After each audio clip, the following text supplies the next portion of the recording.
Hello boys and girls, welcome to a new episode of English for Iraq. Today we have Unit 3 Lesson 6, my magazine Stay Safe Online, المحافظة على الأمان في النت.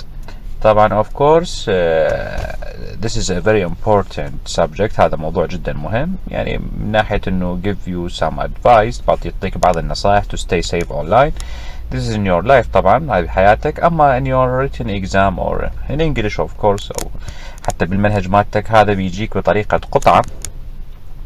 It comes in question number 1A، تجي بالسؤال الأول A، أو ممكن تجيك بالlistening.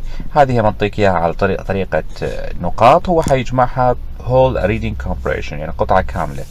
So اكتب very important، write important، اكتب مهم على هذا الموضوع، إن مثل ما اتفقنا comes in a question as we said and comes in question number 1A، يجي بالسؤال الأول A. 6 ways to stay safe online. خلينا نكتب important أو مهم very important، هنكتب عليه حدين. وطبعا الأسئلة مالتها موجودة بالnext page بالصفحة اللي وراها. very important sorry very important.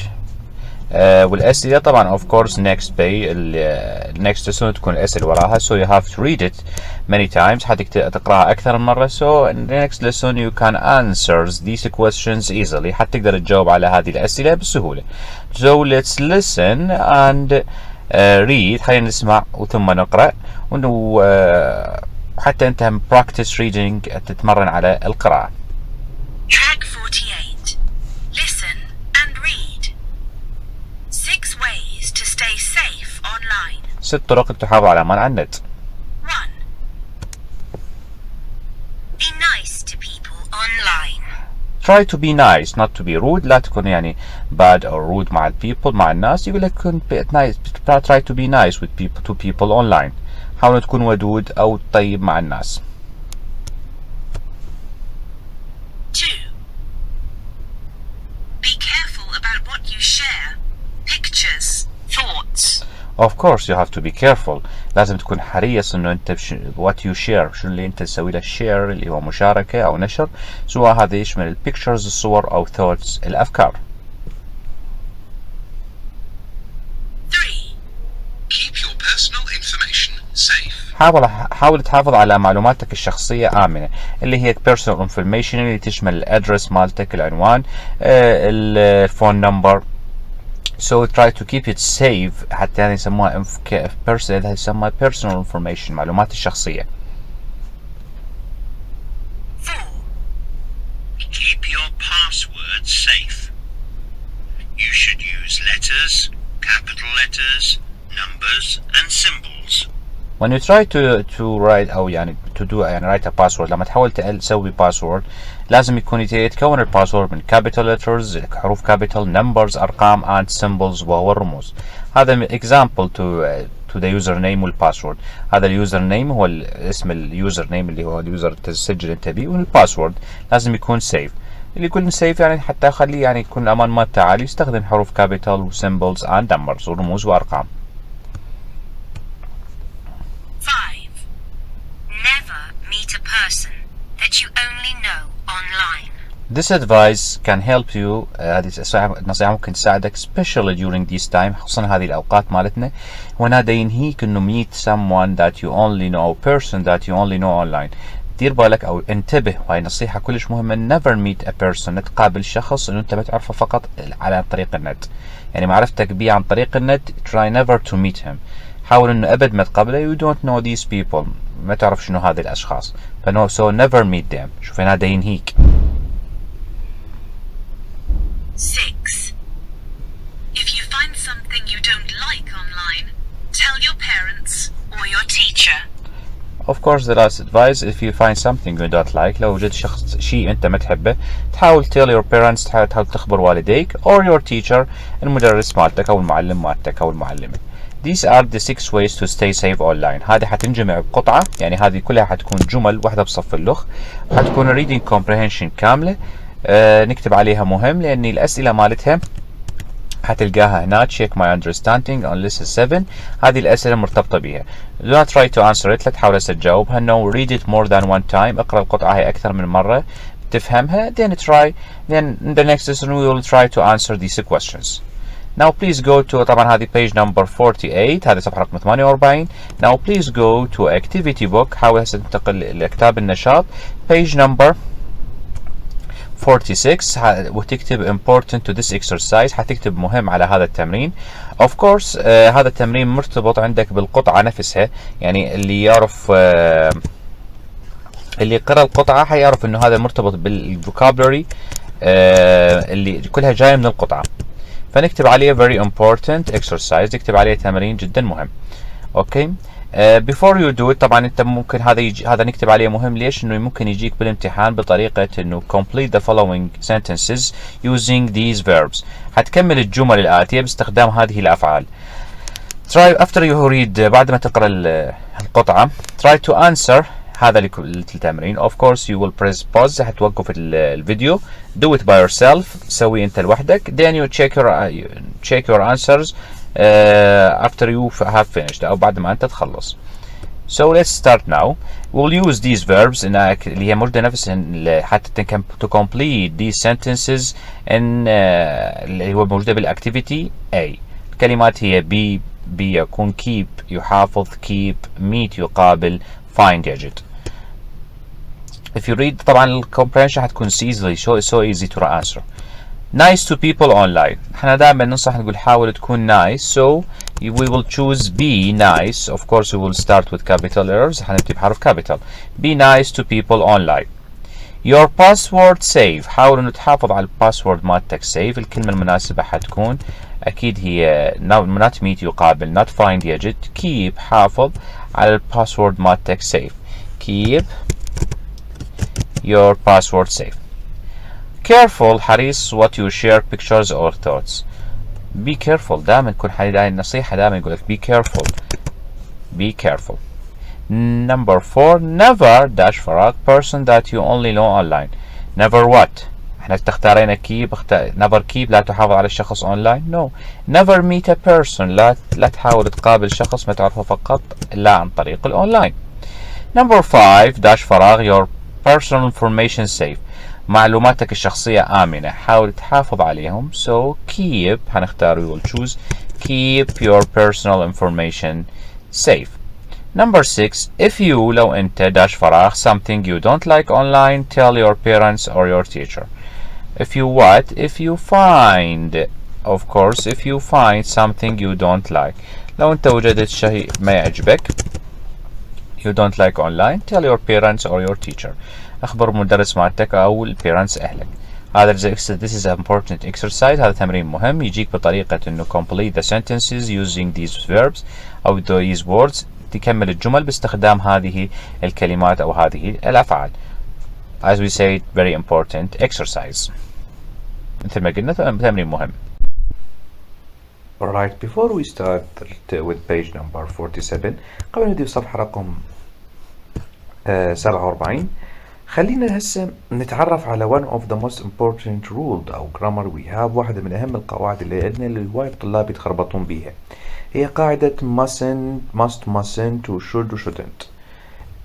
mustn't shouldn't حنشرحهم نعرف the difference between them. خلينا نعرف الفرق بيناتهم حتى نجي نطبق على التمارين المهمة. do not forget إنه هذا لا تنسى إنه هذه very important كلش مهمة تجيك نقطة من عندها بسؤال الجرامر. اكو تمرين مرتبطة بيها واحد بكتاب النشاط اليوم حنحله والنكست اكسرسايز والتمرين الثاني اللي بلسن 7 on people's book بكتاب الطالب. Let's start. First طبعا we have should و shouldn't. We already told you before. احنا قلنا لك قبل انه should و shouldn't we use it to give advice. نعطيها تعطي نصائح. Most times يعني اغلب الاوقات usually comes with disease and advice between friends. ونصائح اللي هي متعلقة بالأمراض أو نصائح between friends بين أصدقاء. طبعا don't forget إنه لازم يجي ورا should و shouldn't verb infinitive اللي هو فعل مجرد خالي من الإضافات. هاي ضروري جدا تعرفها سواء كانت ما should or shouldn't or must أو mustn't. دائما comes verb infinitive. should يعني يجب shouldn't لا يجب. Look at the example. Sorry. You have a headache. أنت عندك صداع. You فراغ go أو dash go to bed. تذهب إلى السرير. ها هتكون should or shouldn't. أنت شخص عنده صداع طبعا of course يعني should يعني تنصح تقول له روح نام شوية. So you should go to bed. هذه هي should. تنطي نصائح comes with this. دائما انتبه على المعلومة. نصائح عادية comes with disease. دائما نصائح متعلقة بالأمراض اللي هي headache, toothache, stomachache, cough, cold. then يكون الأمراض أو advice between friends أو نصائح بين الأصدقاء. must to mustn't هنا معناها must شوية أقوى النصيحة مالتها. هنا معناتها لازم. mustn't يعني ممنوع. to make difference between should to shouldn't to must to mustn't we use حتى نعرف شلون نتفرق. حنعرف ان طبعا هي نفس القاعدة يجي وراها verb infinitive comes after must to mustn't verb infinitive. هاي مشتركين بيناتهم اثنيناتهم. اما بالمينينج بالمعنى we use it to give orders or commands. ان هذا شوية تكون النصائح مالتها اقوى تعطي اوامر وقوانين. طبعا وشون يعني دائما مرتبطه بالابليكيشن. ابليكيشن يعني الزام with rules والقواعد والقوانين. so with obligations بالالزام والrules والقواعد نستخدم must to mustn't. most times اغلب الاحيان ترتبط بالامور المتعلقه بالانترنت او مخاطر الانترنت. لما اقول لك انت لازم يكون عندك باسورد سيف امن. لازم ما تنشر معلوماتك الشخصيه مع الاخرين. هاي اجبار تستخدمه. وهم طريقه اسهل if you found the word sign علامه يعني بس مجرد تلقى هاي الكلمه sign مجرد ما لقيتها تعرف انه انت حتتعامل ويا mustn't or must. مجرد ما لقيت كلمة علامة مثلا تشوف واحد يشوف علامة مثلا تقول له look at the sign انتم ضع على هذه العلامة تكون ممنوع التدخين you mustn't smoke. مجرد ما لقيت كلمة sign اعرف حتتعامل ويا must to mustn't. if something related to the internet إذا شيء متعلق بالإنترنت حتستخدم must to mustn't. اوكي تعالوا نطبق. you dash keep your password safe. لازم ان احنا نقول لك لازم تحافظ على سلامة اللي تستخدم باسورد آمن او قوي او شلون تكون. you must keep your password safe. لازم تحافظ على الباسورد مالتك safe. next example you have look at the sign. ضوء على العلامة.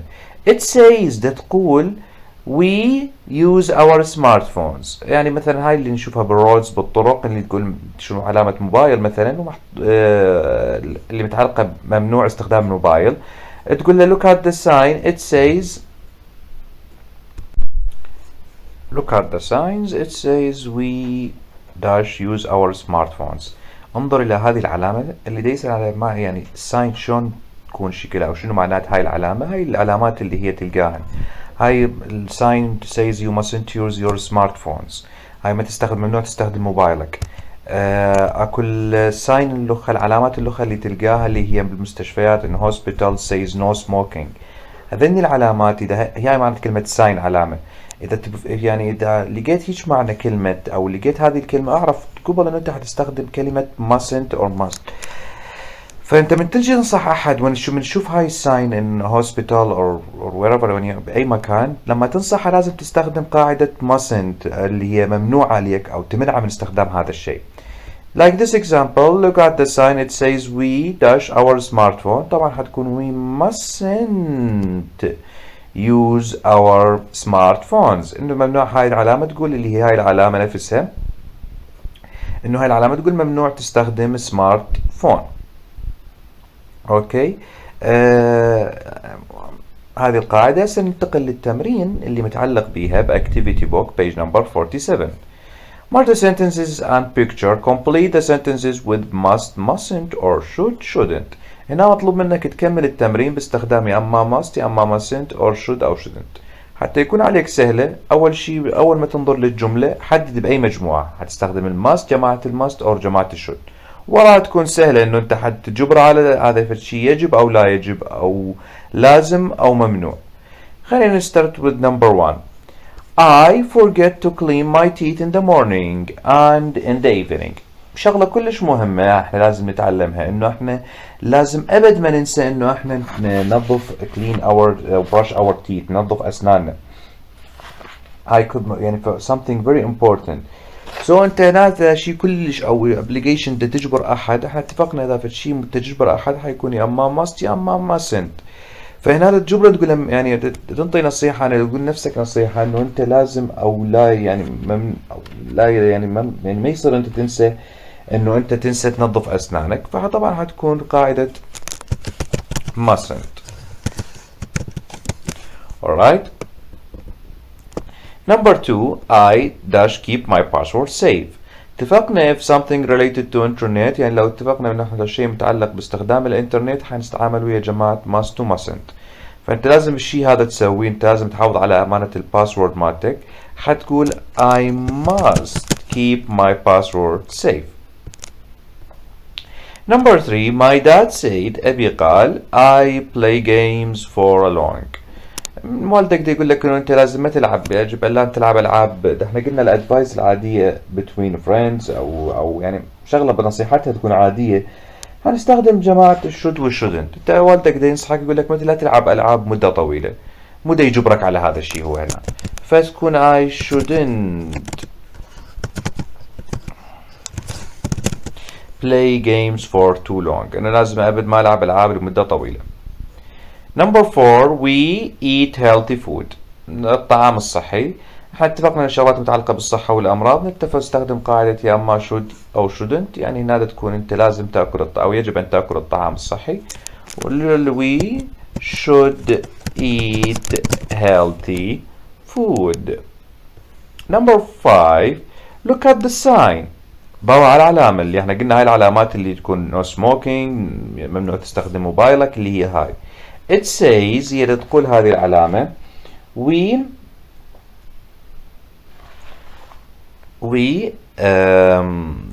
dash use our smartphone.